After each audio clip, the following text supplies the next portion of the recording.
Assalamu alaikum students, my name is Babar Gulab and I am your biology teacher of grade 9th. Today we will discuss significance of mitosis and its remaining part like regeneration, asexual reproduction, and finally we will discuss errors in mitosis. So let's start our topic. Students, अपने last lecture में हमने देखा कि जो mitosis है इसकी significance क्या है, इसकी इम्पोर्टेंस क्या है.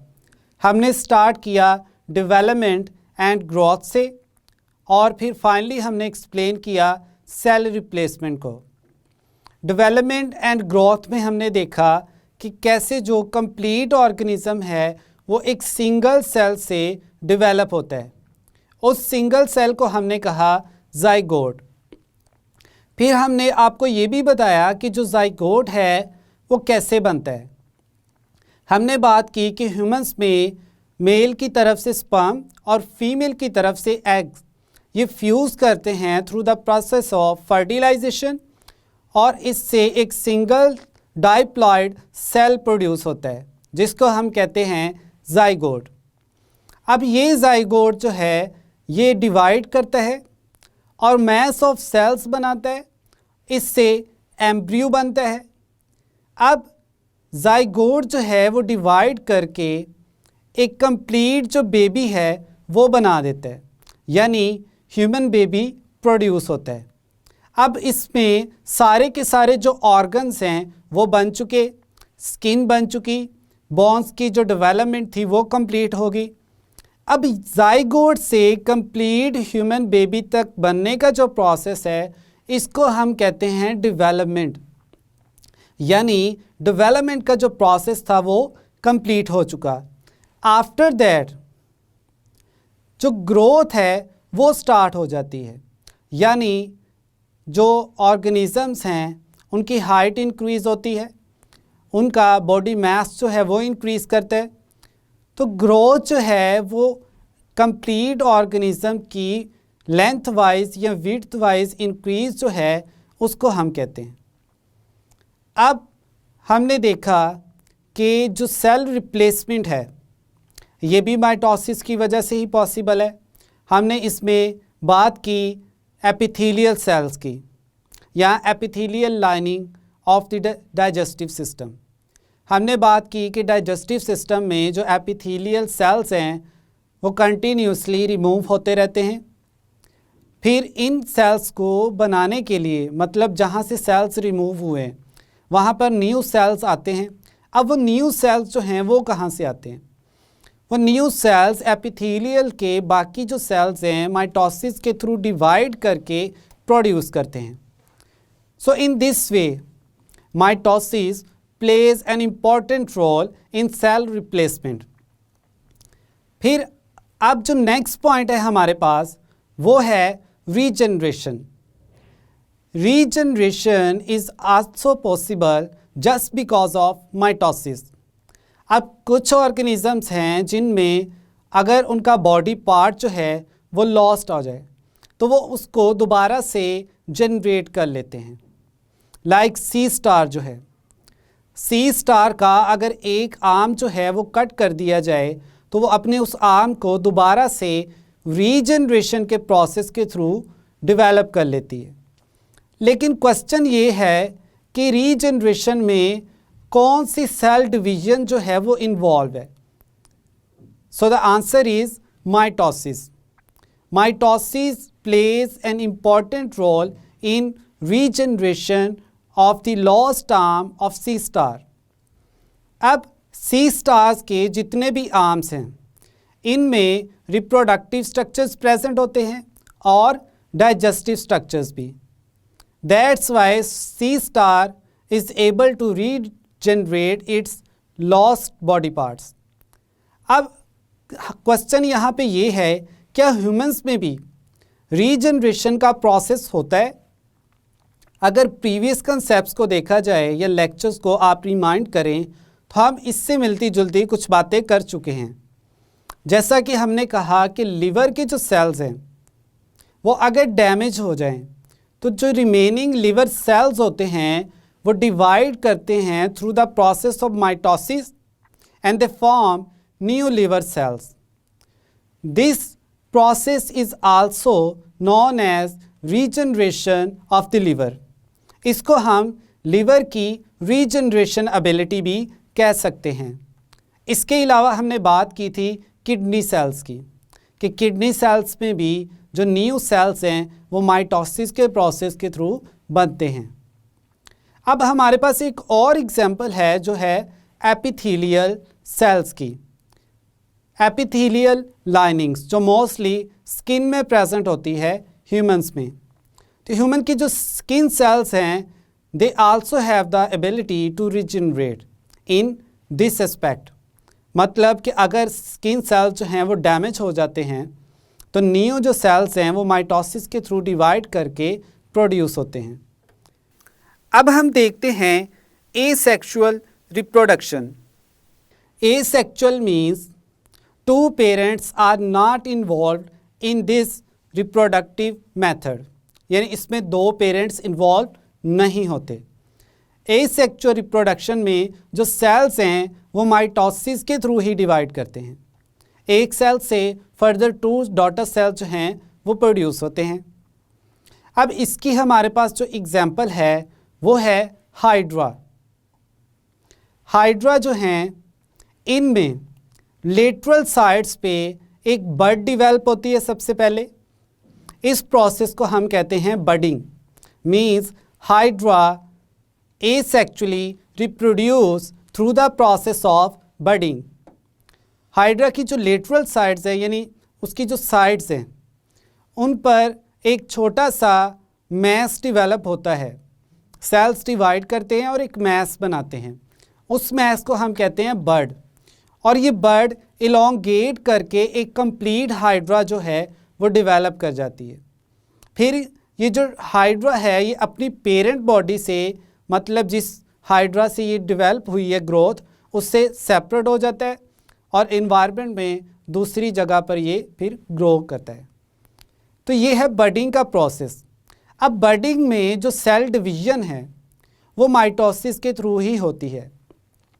इसके अलावा हमारे पास और भी एग्जांपल्स हैं लाइक कोरल्स, स्पॉन्जेस. तो ये ऑर्गेनिजम्स भी बडिंग के थ्रू डिवाइड करते हैं. एक और हमारे पास इंटरेस्टिंग एग्जांपल है जो कि आप ग्रेड 10th में फर्दर डिटेल में पढ़ेंगे, वो है यीस्ट की. Yeast is a unicellular fungus. इसका साइंटिफिक नेम जो है वो है सैक्रोमाइसीज सेरेविसियाई. इसमें भी पेरेंट बॉडी पे एक बड डेवलप होती है और फिर वो बड जो है वो एक कंप्लीट ऑर्गेनिज्म में डेवलप हो जाती है. तो ये था बडिंग का प्रोसेस जो कि एसेक्सुअल रिप्रोडक्शन की कैटेगरी में आता है. और इसमें जो सेल्स डिवाइड करते हैं वो माइटोसिस के थ्रू डिवाइड करते हैं. अब प्लांट्स की बात करें तो प्लांट्स में भी एसेक्सुअल रिप्रोडक्शन का प्रोसेस होता है. प्लांट्स के जो वेजिटेटिव पार्ट्स हैं like roots, stems and leaves, इन स्ट्रक्चर से फर्दर जो है सेल्स डिवाइड करते हैं through the process of mitosis और एक जो नया प्लांट है वो डेवलप होता है. स्टूडेंट्स, अब हमने माइटोसिस की इम्पोर्टेंस तो एक्सप्लेन कर दी. अब हम देखते हैं कि अगर माइटोसिस में किसी किस्म का कोई एरर आ जाए तो उसके ड्रॉबैक्स क्या हैं, उसकी वजह से ह्यूमन पॉपुलेशन या ऑर्गेनिजम्स को लॉस क्या है. अब हम देखते हैं एरर्स इन माइटोसिस को. जैसा कि नेम से ही इंडिकेट है कि माइटोसिस का जो प्रोसेस है उसमें अगर जीन्स में किसी किस्म की कोई चेंज आ जाए तो जो न्यू सेल्स होते हैं वो अपना नॉर्मल जो फंक्शन है वो परफॉर्म नहीं करते, बल्कि वो एबनॉर्मली फंक्शंस परफॉर्म करना शुरू कर देते हैं. नॉर्मली जो माइटोसिस है इसमें सेल्स डिवाइड करते हैं और न्यू सेल्स बनाते हैं. अगर जीन्स में म्यूटेशंस हो जाती हैं, अब म्यूटेशंस क्या हैं? म्यूटेशंस हम कहते हैं कि जो ऑर्गेनिज्म का जेनेटिक मेकअप है उसमें जो जीन्स है, इवन अ सिंगल जीन, वो चेंज हो चुकी है, या कह दें हम कि वो रिप्लेस हो गई है, या एक कोई और एडिशनल जीन जो है वो ऐड हो गई है। ये तीनों प्रोसेसेस हो सकते हैं। तो इसकी वजह से जो ह्यूमन का जेनेटिक मेकअप है या सेल का जेनेटिक मेकअप है वो चेंज हो जाएगा। और समटाइम्स जो सेल्स हैं वो कंटिन्यूसली डिवाइड करते जाते हैं at a rapid rate, mean speed के साथ वो डिवाइड करना शुरू कर देते हैं और एक मैस ऑफ सेल्स बना देते हैं जिसको हम कहते हैं ट्यूमर। अब ये जो ट्यूमर है इसकी फर्दर 2 टाइप्स हैं। अगर तो ये ट्यूमर एक स्पेसिफिक जगह पे प्रेजेंट है ऑर्गेनिज्म की बॉडी में, तो इसको हम कहते हैं बिनाइन ट्यूमर्स। और in short we can say benign tumours are localised, means एक स्पेसिफिक साइट पे प्रेजेंट होते हैं। लेकिन समटाइम्स ये जो ट्यूमर्स के सेल्स होते हैं वो दूसरे जो ऑर्गन्स हैं उनको भी अफेक्ट करते हैं, यानी इस ट्यूमर्स के जो सेल्स हैं वो बॉडी में स्प्रेड भी करते हैं, या ये जो ट्यूमर है ये साइड पे जो ऑर्गन्स हैं, नियर बाय ऑर्गन्स हैं, उनको भी अफेक्ट करते हैं। तो ऐसे ट्यूमर्स को हम कहते हैं मैलिग्नेंट ट्यूमर।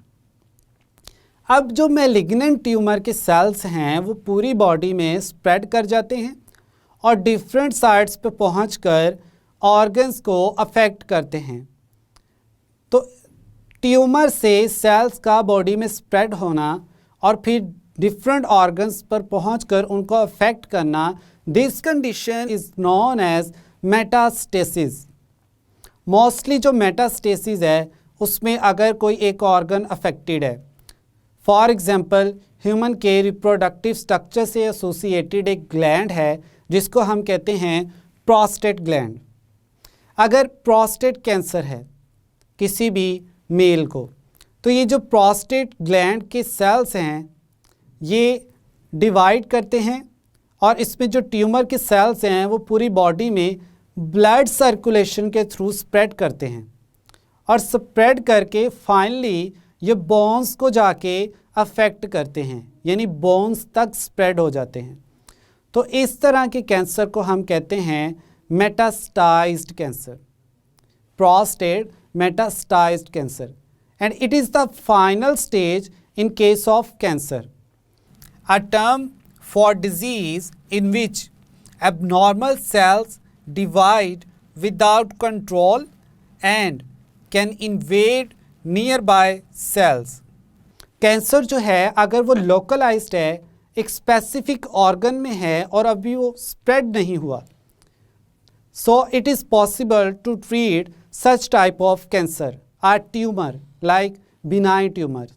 लेकिन अगर एसिम्प्टोमेटिक कंडीशंस हैं और यानी इंसान को पता ही नहीं है कि उसमें कैंसर डेवलप हो चुका है और उसमें कोई सिम्टम्स अपीयर नहीं हो रही, लाइक वो बीमार नहीं हो रहा, फीवर नहीं हो रहा, वीकनेस नहीं हो रही, तो इसके बावजूद पूरी की पूरी बॉडी में वो कैंसर फिर स्प्रेड हो जाता है। तो इस कंडीशन को हम कहते हैं मेटास्टेसिस। तो ये था स्टूडेंट्स आज का हमारा लेक्चर, जिसमें हमने significance of mitosis as well as errors in mitosis को एक्सप्लेन किया। हमने इसमें देखा कि कैंसर जो है उसमें जो कैंसरस सेल्स हैं वो कैसे स्प्रेड करते हैं। हमने आपको एग्जांपल दी प्रोस्टेट कैंसर की। समटाइम्स कैंसर हमने कहा एसिम्प्टोमेटिक्स होते हैं। एसिम्प्टोमेटिक्स मीन्स कि जो सिम्टम्स हैं उस डिज़ीज़ से रिलेटेड वो अपीयर नहीं होती ऑर्गेनिज्म में, तो उसको पता ही तब चलता है जब ये कैंसर जो है पूरी की पूरी बॉडी में स्प्रेड कर चुका होता है, यानी मेटास्टाइज्ड हो चुका होता है। स्टूडेंट्स आज के लेक्चर में हमने माइटोसिस की जो सिग्निफिकेंस है उसको एक्सप्लेन किया। हमने स्टार्ट किया रीजनरेशन से और एंड किया एरर्स इन माइटोसिस पर। रीजनरेशन में हमने देखा कि कुछ ऑर्गेनिजम्स लाइक सी स्टार जो हैं, इनका अगर कोई बॉडी पार्ट जो है वो लॉस्ट हो जाए तो इन ऑर्गेनिजम्स में एबिलिटी है कि माइटोसिस के थ्रू सेल्स को डिवाइड करके उस पूरे के पूरे बॉडी पार्ट को दोबारा से कंस्ट्रक्ट कर सकें। So mitosis in this way plays an important role in regeneration or regenerating different body parts. हमने फिर देखा क्या ह्यूमंस में भी कोई इस तरह की एग्जांपल्स हैं हमारे पास. हमने लिवर सेल्स की बात की कि लिवर सेल्स जो हैं उनमें रीजनरेट करने की एबिलिटी होती है. इसके अलावा हमने एपिथेलियल सेल्स की बात की, हमने किडनी सेल्स की बात की कि ये माइटोसिस के थ्रू डिवाइड होकर न्यू सेल्स प्रोड्यूस करते हैं. फिर हमने देखा एसेक्सुअल रिप्रोडक्शन. एसेक्सुअल रिप्रोडक्शन में एक्चुअली माइटोसिस ही होती है. जो सेल्स हैं वो माइटोसिस के थ्रू डिवाइड करते हैं. हमने बात की एनिमल्स और प्लांट्स की. एनिमल्स में जिन एग्जाम्पल को हमने एक्सप्लेन किया वो थी हाइड्रा की एग्जाम्पल. इसके अलावा हमने बताया कि स्पॉन्जीज, कोरल्स और जो यीस्ट हैं ये बडिंग के प्रोसेस के थ्रू माइटोटिकली डिवाइड करते हैं. फिर प्लांट्स की हमने बात की कि प्लांट्स के जो वेजिटेटिव पार्ट्स हैं लाइक रूट, स्टेम्स और लीव्स, इनमें स्पेशलाइज्ड स्ट्रक्चर्स होते हैं लाइक नोड्स और बड्स. तो उनसे प्लांटलेट्स प्रोड्यूस होते हैं through the process of mitosis. और ये जो प्लांटलेट्स हैं फिर फर्दर एक कंप्लीट प्लांट जो है वो डेवलप करते हैं.